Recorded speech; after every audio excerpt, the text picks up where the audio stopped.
امریکی صدر کا ایران پر حملے روکنے اور معاہدہ کرنے کا اعلان۔ میڈیا سے گفتگو میں صدر ڈونلڈ ٹرمپ نے کہا ہے کہ ایران سے اس ہفتے معاہدہ متوقع ہے، بات آخری مرحلے میں ہے۔ دستخط کی تقریب یورپ میں ہونے کا امکان ہے۔ تقریب میں نائب صدر جیڈی وینس شریک ہوں گے۔ امن معاہدے میں پاکستان بہترین کردار ادا کر رہا ہے۔ وزیر اعظم پاکستان اور فیلڈ مارشل عظیم شخصیت ہیں۔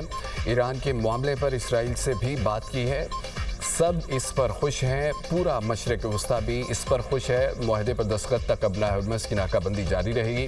ایران جوہری ہتھیار نہیں بنا پائے گا۔ سمجھتا ہوں ایرانی سپریم لیڈر معاہدے پر راضی ہیں۔ یقین ہے ایرانی سپریم لیڈر امریکہ ایران معاہدے کی منظوری دے چکے ہیں۔ معاہدے کے نکات اور تفصیلات پر تمام فریقین متفق ہیں۔ ان میں امریکہ، اسرائیل، سعودی عرب، متحدہ عرب امارات، قطر، ترکی، پاکستان، بحرین، کویت، اردن اور مصر سمیت دیگر ممالک شامل ہیں۔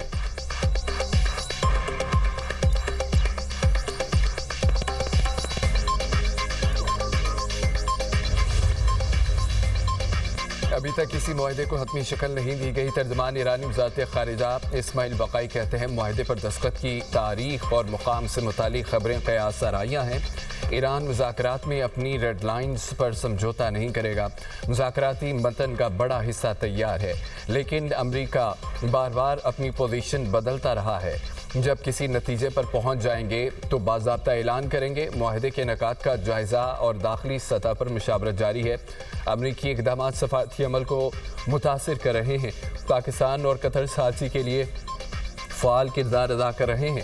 امریکی صدر ٹرمپ کے معاہدے کے حتمی نکات منظور ہونے کے دعوے پر ایرانی پاسداران انقلاب فورس کا رد عمل۔ کہا ایران حکام نے صدر ٹرمپ کے دعووں کا ابھی تک کوئی جواب نہیں دیا۔ جنگ کے آغاز کے بعد سے ٹرمپ متعدد بار متضاد اور غلط بیانات دیے۔ امریکی صدر ڈونلڈ ٹرمپ اور اسرائیلی وزیر اعظم نیتن یاہو کا رابطہ۔ امریکہ ایران مفاہمتی یادداشت سے متعلق گفتگو۔ دفتر اسرائیلی وزیر اعظم کے مطابق نیتن یاہو کا ایران معاہدے سے متعلق ٹرمپ کے موقف پر اظہار اطمینان۔ معاہدے میں فریق نہیں، پھر بھی صدر ٹرمپ کے موقف کی حمایت کرتے ہیں۔ امریکی صدر کے موقف میں افزودہ یورینیم کے ذخائر کا خاتمہ شامل ہے۔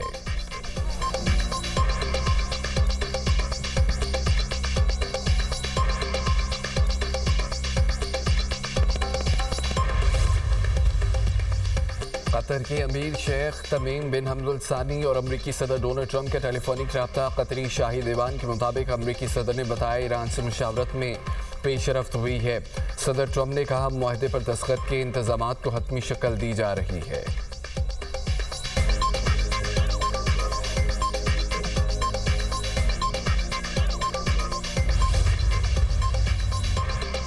ابنائے ہرمز پر ایران کا کوئی کنٹرول نہیں۔ ابنائے ہرمز آمد و رفت کے لیے کھلا ہوا ہے۔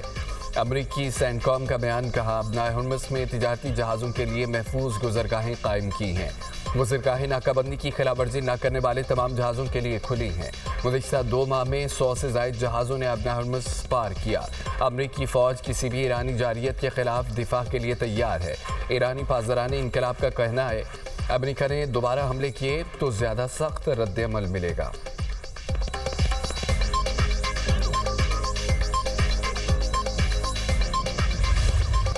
آئندہ مالی سال کا بجٹ آج پیش کیا جائے گا۔ بجٹ کا حجم 17,500 سے 18,000 ارب روپے ہونے کا تخمینہ۔ ایف بی آر کا ٹیکس ہدف 15,264 ارب مقرر کرنے کی تجویز۔ نئے بجٹ میں 5.3 سے 5.4 ٹریلین روپے مالی خسارے کا تخمینہ۔ وفاق اور صوبے 1,100 ارب روپے کے ٹیکس سے اقدامات کریں گے۔ نان ٹیکس ریونیو کی مد میں 2,768 ارب روپے جمع ہونے کا تخمینہ۔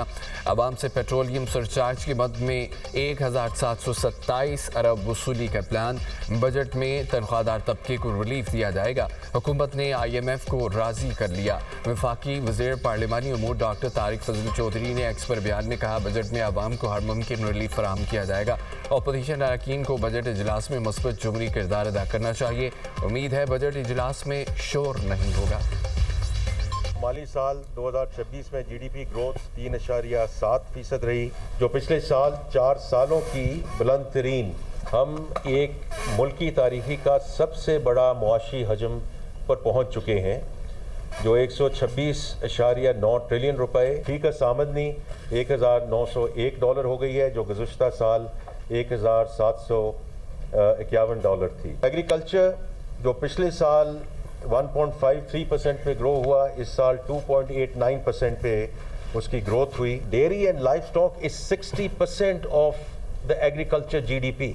لارج اسکیل مینوفیکچرنگ نے 6.1% گروتھ ریکارڈ کی. تو مینوفیکچرنگ کے 22 سیکٹر میں سے 16 شعبوں میں مثبت گروتھ دیکھنے میں آئی ہے.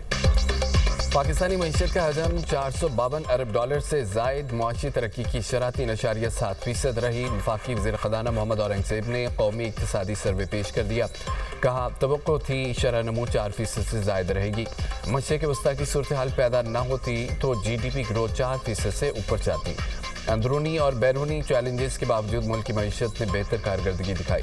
مالی خسارہ کم ہو کر جی ڈی پی کا صرف 0.7% رہ گیا. مہنگائی کی اوسط شرح 6.7% رہی. فیکس سالانہ آمدن $1751 سے بڑھ کر $1901 ہو گئی. زر مبادلہ کے ذخائر 17 ارب ڈالر سے زائد ہیں. جون کے آخر تک زر مبادلہ ذخائر 18 ارب ڈالر ہو جائیں گے. کرنٹ اکاؤنٹ خسارہ کم ہو کر $252 ملین رہ گیا. رواں مالی سال کے پہلے 10 ماہ کے دوران ترسیلات زر 33 ارب ڈالر سے تجاوز کر گئیں. روشن ڈیجیٹل اکاؤنٹ میں سرمایہ کاری 12.7 ارب ڈالر تک پہنچ گئی. وزیر اعظم برآمدات بڑھانا چاہتے ہیں. سپورٹس کی برآمدات 3 ارب ڈالر سے تجاوز کر چکی ہیں. فیفا ورلڈ کپ میں پاکستانی فٹ بال استعمال ہوگا. اور سیمنٹ سیکٹر میں گروتھ 10%.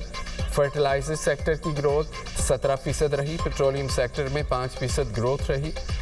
ملک میں شرح خواندگی 63% ہو گئی.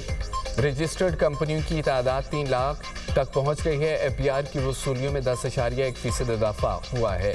فری لانسز کا معیشت میں حصہ 1 ارب ڈالر تک پہنچ رہا ہے. رواں مالی سال بھی حکومت زیادہ تر معاشی اہداف حاصل نہ کر سکی. معاشی ترقی کی شرح 4.2% ہدف کے برعکس 3.7% تک محدود رہی.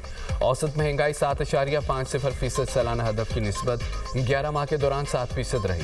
مئی 2026 میں مہنگائی کی ماہانہ شرح 11.66% ریکارڈ کی گئی. رواں مالی سال فی کس آمدن 5,33,629 روپے تک محدود رہی. رواں مالی سال فی کس آمدن کا سالانہ ہدف 5,60,803 روپے تھا. زرعی اور صنعتی شعبے کی ترقی کا ہدف بھی رواں مالی سال حاصل نہیں ہو سکا. زرعی شعبے کی عبوری کارکردگی 4.5% ہدف کے مقابلے 2.89% رہی. صنعتی شعبے کی گروتھ 4.30% ٹارگٹ کی نسبت 3.51% رہی. خدمات کے شعبے کی کارکردگی 4% ہدف سے معمولی زیادہ 4.09% رہی. ترسیلات زر میں 9% اضافہ 11 ماہ میں 38 ارب ڈالر ریکارڈ. مالی سال کے آخر تک ترسیلات زر 41 ارب ڈالر تک پہنچنے کا امکان ہے. Sales tax, income tax, customs duty میں 2,350 ارب روپے کی ٹیکس چھوٹ دی گئی. اپوزیشن کا بجٹ سیشن کے دوران پارلیمنٹ کے اندر اور باہر بھرپور احتجاج کا اعلان.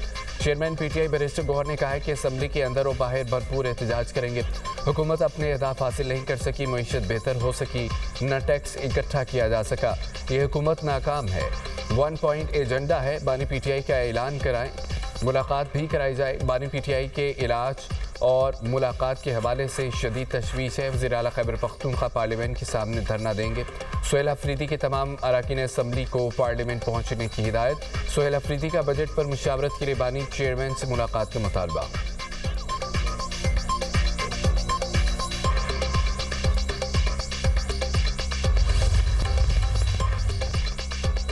ایران امریکہ معاہدے کا امکان. عالمی مارکیٹ میں خام تیل کی قیمتیں 4% گر گئیں. برطانوی خام تیل $89 فی بیرل فروخت ہونے لگا. یو اے ای مربن خام تیل کی قیمت $87 فی بیرل تک پہنچ گئی.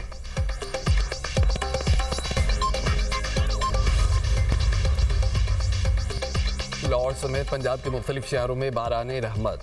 درجہ حرارت میں نمایاں کمی. موسم خوشگوار ہو گیا. لاہور میں تیز آندھی کے ساتھ موسلادھار بارش. سب سے زیادہ بارش ایئرپورٹ پر 41.1 ملی میٹر ریکارڈ. آندھی کے باعث نہر پل مال روڈ پر درخت گر گیا. لیسکو ریجن کے مختلف علاقوں میں بجلی کی فراہمی متاثر. آندھی کے باعث سکنیر اسٹاپ شالیمار لیسکو کمپلیکس کے باہر درخت اور پول گر گئے. فیروز والا میں تیز آندھی کے باعث دیوار گر گئی. خاتون اور بچہ زخمی. اسپتال منتقل. مریدکے اور ناروال میں بھی آندھی اور موسلادھار بارش. کئی مقامات پر درخت اور سائن بورڈ گر گئے.